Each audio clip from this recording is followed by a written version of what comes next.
Before. After.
Medyo napagod ako sa pagpintura, mainit kasi.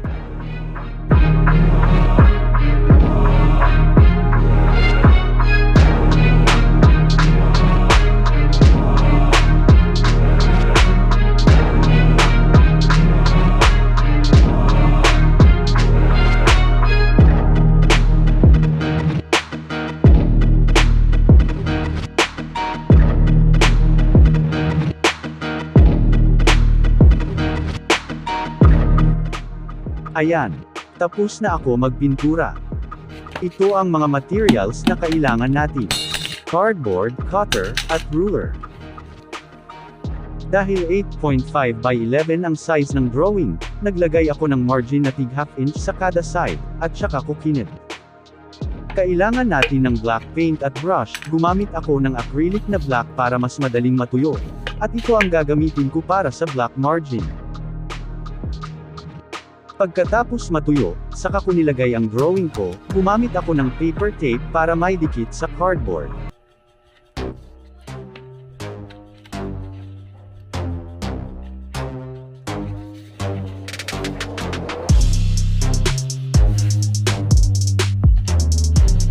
After mo madikit sa cardboard, lagyan mo ng plastic cover para ready na i-display sa wall na paglalagyan mo.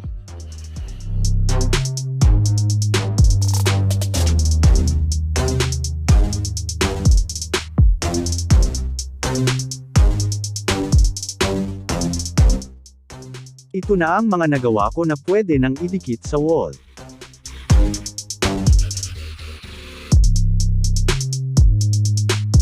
Yung iba na idikit ko na, gamit ang glue stick para mas malinis tignan.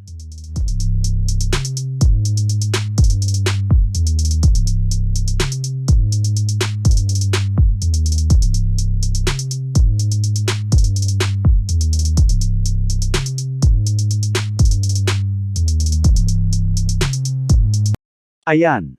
Mas maganda na ang working area ko, puro drawing ang makikita ko sa harapan ko.